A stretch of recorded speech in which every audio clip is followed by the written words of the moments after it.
Hello friends, I am Krishnadas De is speaking. আজ মে মাসের 4 তারিখ 2025। তো এই সময়ে দাঁড়িয়ে আমরা দুটো উল্লেখযোগ্য তথা দুটো বড় ঘটনার মধ্য দিয়ে আমরা কিন্তু এখন চলেছি। সর্বাধিক গুরুত্বপূর্ণ যে বিষয়টা সেটা হলো আমাদের দেশের সীমান্তে যে উত্তেজনা চলছে, একটা যুদ্ধের আবহ, যুদ্ধের পরিস্থিতি পাকিস্তান এবং বাংলাদেশের সাথে। সেই বিষয়টাই হচ্ছে এখন প্রধান আলোচ্য। সংবাদ মাধ্যম থেকে শুরু করে প্রতিটি মানুষের মুখে মুখে একটা প্রতিশোধ স্পৃহা জেগে উঠেছে এবং আমরা জাতীয়তা বোধে উদ্বুদ্ধ হয়ে চাইছি শত্রু দেশে যে সমস্ত উগ্রবাদী রয়েছে তাদের নিকেশ করতে। এটা একটা প্রধান বিষয় বর্তমান সময়ে দাঁড়িয়ে। এছাড়াও আর একটা বিষয়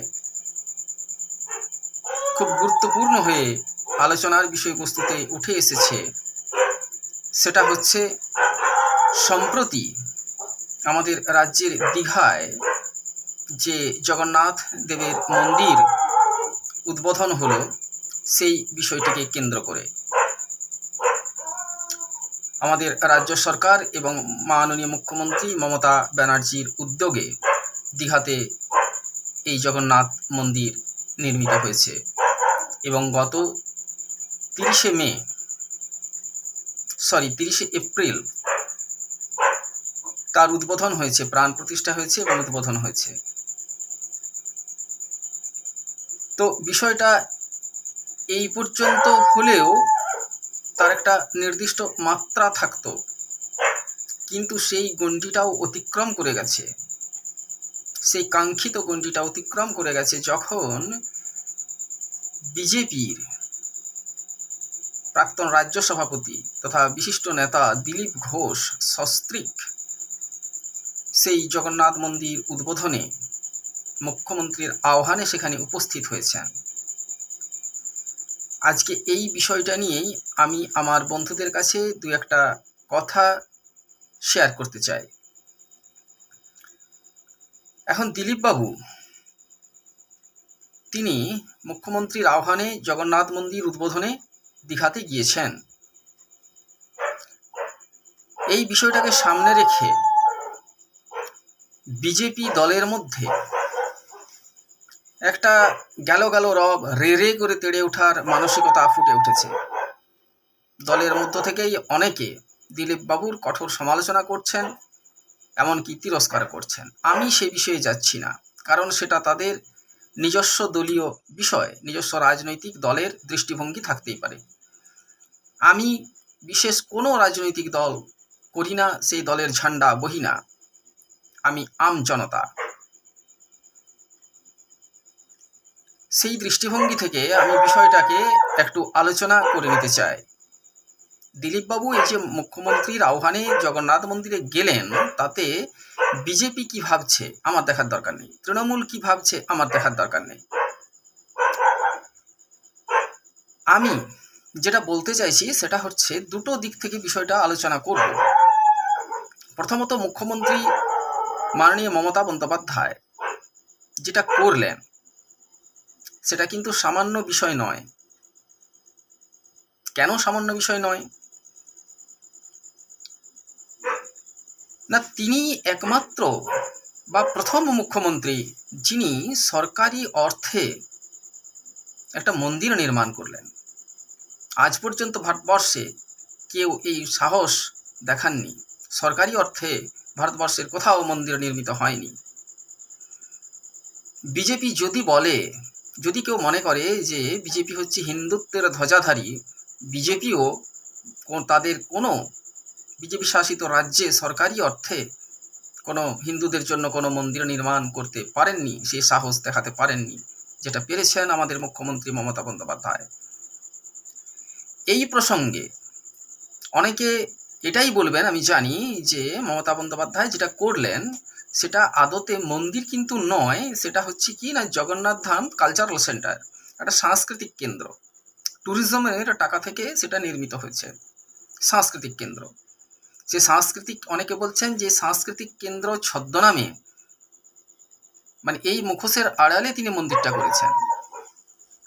আমি বলবো, এই প্রসঙ্গে আমি বলবো, এটা মুখোশ নয়। কারণ আমাদের যে সনাতনী ধর্মবিশ্বাস ভারতবর্ষের, সেই সনাতনী ধর্মবিশ্বাস কিন্তু আমাদের যে সংস্কৃতি, সেই সংস্কৃতির বাইরে নয়।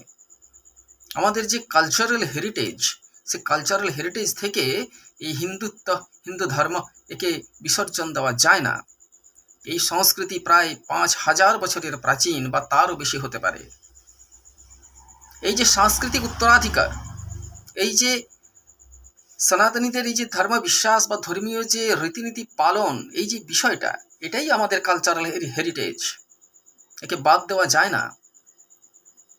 এই সত্যটাকে মমতা বন্দ্যোপাধ্যায় সকলের সামনে হাজির করেছেন, হাজির করতে পেরেছেন এবং এস্টাবলিশ করতে পেরেছেন। এটাই তার সব থেকে বড় কৃতিত্ব।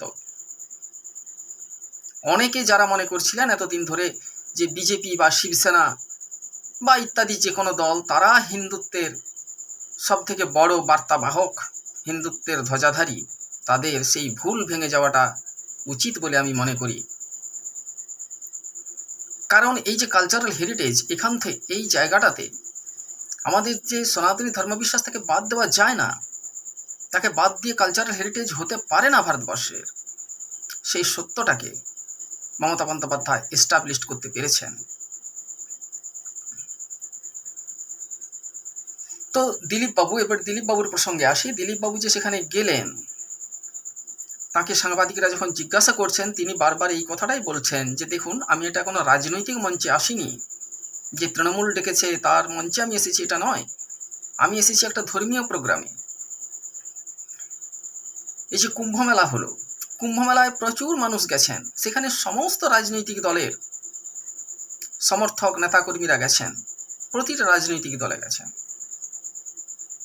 রাজনীতির জায়গা থেকে কেউ বামপন্থী হতে পারেন, কেউ কংগ্রেসকে সমর্থন করতে পারেন, কেউ তৃণমূল কংগ্রেস করতে পারেন, কেউ বিজেপি করতে পারেন, যে যা খুশি রাজনৈতিক দল করতে পারেন নিজ নিজ বুদ্ধিমত্তা, বিচার বুদ্ধি বা তাদের বিশ্বাস অনুযায়ী, সেটা আলাদা জায়গা। আর ধর্মীয় বিশ্বাস, ধর্মীয় অনুভূতিটা একটা ভিন্ন বিষয়।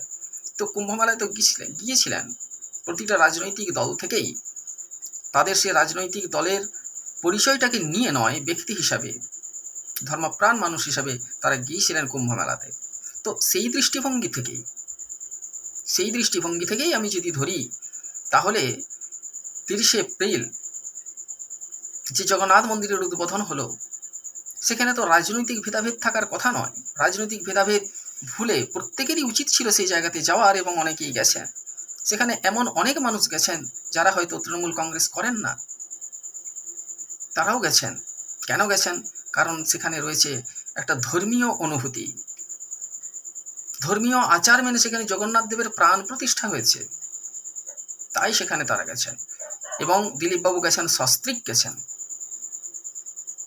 সস্ত্রীক কেন গেছেন না, সেখানে একটা বিশেষ পারিবারিক যেমন আমন্ত্রণ থাকে না, সেই রকম আমন্ত্রণের ডাকে সাড়া দিয়ে তিনি গেছেন। আমন্ত্রণটা কে করেছেন না, মাননীয় মুখ্যমন্ত্রী মমতা বন্দ্যোপাধ্যায়।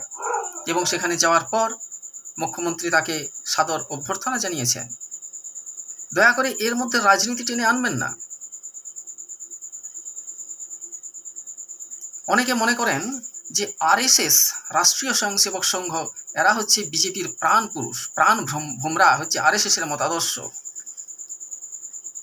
যারা সেটা মনে করেন বা এটা সত্যিই হতেও পারে, তাদেরকে বলে রাখি যে আরএসএস যে মতাদর্শের ভিতের উপর দাঁড়িয়ে আছে, সেই বিনায়ক দামোদর সাভারকার, বীর বিনায়ক দামোদর সাভারকার,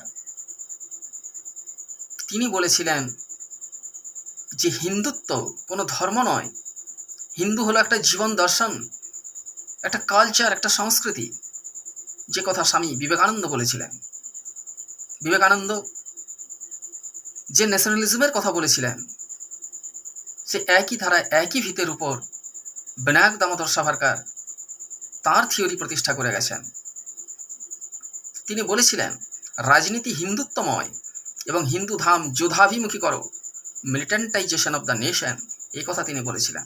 এবং সেই নেশনটা কি না, হিন্দুত্বময়। আমাদের যে ন্যাশনালিজম, তার বেসিক স্ট্রাকচারটাই হচ্ছে হিন্দুত্ব।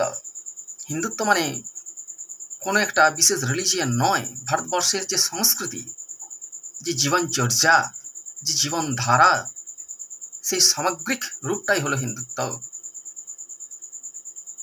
আমাদের সংস্কৃতি আরবের সংস্কৃতি নয়। আরবের সংস্কৃতি এখানে ইম্পোর্ট হয়ে এসেছে, ভাটিকানের সংস্কৃতি এখানে ইম্পোর্ট হয়ে এসেছে, কিন্তু আমাদের ভারতবর্ষের মাটিতে জন্ম নিয়েছে শাশ্বত সনাতন।